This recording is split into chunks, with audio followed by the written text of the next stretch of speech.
Tonight we shatter the boundaries of time itself, traveling together thousands of years to the banks of the life-giving Nile. We journeyed to a civilization known for its towering pyramids, its commanding pharaohs, and gods whose burning eyes watched your every move. It is a civilization that, from a distance, appears as a golden dream, a glittering mirage of eternity and absolute power. But behind the golden masks and towering temples lies a far more terrifying reality, a reality forged in mud, sweat, and blood. Today, we ask a question that will haunt your dreams. What would have happened if you were destined to live for one day in ancient Egypt? Let me tell you in advance that the scorching sun was not the only death that stalked you. And now, I invite you to extinguish the lights and let us begin our journey together through the merciless sands of time. What if I told you that opening your eyes in ancient Egypt was your first mistake? Welcome to the realm of pyramids, gods, and the merciless assault of ultraviolet rays that could murder you before lunch. Before consciousness even returns, the sun has already invaded your reed hut. It's like a savage celestial predator claiming its morning prey. No curtains, no sanctuary, and certainly no escape from nature's furnace. There is only the naked desert heat that roasts everything, including your flesh, at breakfast time. The air itself rides with heat, making distant landscapes writhe like tortured spirits. You are sprawled on a straw mat, shrouded with a linen sheet that is more of a death shroud than actual protection. As for the Nile breeze promised in every romantic tale, it died around 2800 BC. Shade is a mirage you cannot reach. As trees are extinct, and cowering behind a mud wall only grants you borrowed time. As the wall itself soon begins to bleed heat, radiating death itself. But here's the terrifying question. If the sun is trying to murder you at dawn, what horrors await when it reaches its full bloodthirsty power at noon? What if stepping outside meant walking into the jaws of death itself? As you stumble out of the hut, the temperature has already clawed its way to 32 degrees Celsius, and it is not even mid-morning yet. The sun in ancient Egypt does not just rise, it hunts your linen tunic. It is pathetic, more like tissue paper in hell's furnace. And do not even dream about sunscreen. Your best option is to smear your body with mud or with crocodile droppings, which might prevent you from becoming a walking funeral pyre. With emphasis on the word might, if you feel like you are dissolving from the heat, consider it a divine curse. The hotter it gets, the more bloodthirsty the god Ra becomes. Do you think the worst is behind you? After you finally peel yourself from your razor-sharp mat, there is devastating news and catastrophic news. The devastating news is that the Nile is only a few steps away. The catastrophic news is that you will gag on its stench before you see it. The great Nile, the supposed giver of life. But let's be brutally honest, its smell is nauseating, a vile mixture of rotting fish and the putrid dampness of death swamps. The annual flooding of the Nile is what makes survival possible, but this flood itself was a merciless executioner. If the flood came low, starvation would devour you. If it came too high, it would obliterate villages and drag souls into watery graves. Your entire existence was enslaved to this savage river. But here's what will terrify you. If the life-giving Nile reeks of death, what horrors lurk beneath its deceptively calm surface? What if your daily bath was actually a death sentence waiting to happen? And yet this is your bathing place. Soap has not been invented yet. Instead, you use the latest cleaning technology of that era, sand. Yes, Egyptian-style flesh torture. Scrub your body with razor-sharp grains of sand and consider it a form of skincare. It is like nature's torture device, but less merciful. And while you are busy shredding your skin, you have to pray desperately that a starving crocodile does not mistake you for its next feast. Crocodiles and hippos were not just animals. They were the savage overlords of the river who did not hesitate to drag any creature into watery hell. not to mention the sewage that constantly flows with the river's current. Humans, livestock, and rotting funeral boats all contaminate this river. And despite everything, this water was considered pure. In short, the Nile is indeed sacred, feeds you, cleanses you, and quenches your thirst. But it is also part miracle and part biological weapon, and it was all you had.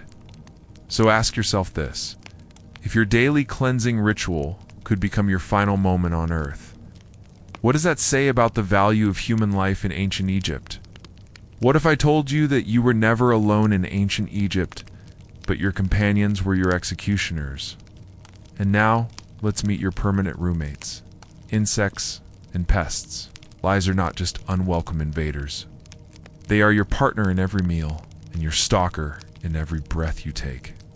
Savage armies of flies swarm around you, around your food, and feast on your children's eyelids.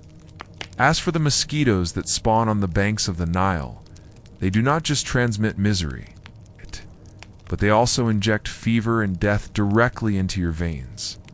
And at night, you have to hunt for scorpions seeking warmth in your shoes or your bed, as one sting from them is enough to end your day. ... in your existence. Your life was a relentless war against tiny, ruthless assassins who never sleep and can never be conquered. But here's the chilling reality: if these microscopic monsters could kill you in seconds, how did ancient Egyptians survive long enough to build pyramids that still haunt us today? It is breakfast time. It's the most important and least lavish meal of your day. Forget about fancy dishes. Breakfast here is not a festive event, but rather a tactical supply operation to stay alive. The mainstay of your meal is bread. That's it. A dense, coarse-textured bread that requires as much effort to chew as a piece of leather. And do not be surprised if you find some sand in your bite. It is not an intentional addition, but an uninvited ingredient that comes from the grinding stones, which explains why the Egyptians' teeth were completely worn down by middle age. Imagine the pain of an abscess in your molar without a dentist. And without painkillers, except to wait until the tooth falls out on its own, or the infection takes your life. Then comes the wine, but do not get too excited. It is not the drink you know, but a thick, cloudy, and lukewarm liquid, more like a grain porridge than a refreshing drink. Even children drank it, not as a luxury, but because it was safer than the water of the Nile. As for lunch and dinner, they are often just a repetition of breakfast. If you are lucky, you might get an onion or a small fish. Breakfast in ancient Egypt was not for flavor, but for function. It gives your body the minimum amount of energy to last until the next sand-filled piece of bread. Enjoy your meal. Now that you have got your fuel, it is time for work. And believe me, the misery of work in ancient Egypt makes the fatigue of modern jobs seem like a day at a spa. If you were not a scribe or a priest, which you most likely would not be, your job is a combination of muscles and dust. If you were a farmer, you would spend your day with your feet sunk in the Nile mud, pulling weeds and planting barley under the watchful eye of a supervisor whose favorite hobby seems to be screaming and waving his stick. But if you were a laborer, it becomes more epic. Imagine yourself dragging stones, weighing tons to build a temple. Barefoot under a scorching sun, on ramps made of gravel and prayer. If you stumbled, you would only get a broken shoulder and a look of indifference from the foreman. And if you got sick, you would turn to the doctor of that era, who combined limited science with absolute magic. He might prescribe a bandage of honey and moldy bread, which might work thanks to their antibacterial properties. But he might also prescribe a mixture of crocodile dung and lizard blood, accompanied by a spell to ward off the evil spirits believed to be the cause of your illness. Medicine was a gamble. Your chance of recovery was no greater than the chance of your condition worsening. Freedom as you know it today, ... did not exist. You were born into your class, and you would most likely die in it. Your life, your work, and even your marriage were determined by your social status. You belonged to the pharaoh, just like the land you worked on, and justice. It was swift and harsh. If you were accused of theft, even stealing a loaf of bread to feed your family.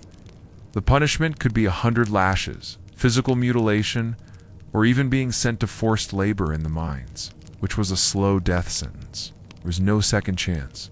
There was no room for error. The system that built the pyramids was not built on the dreams of individuals, but on their absolute obedience and submission. You were just a small stone in a huge and sacred edifice.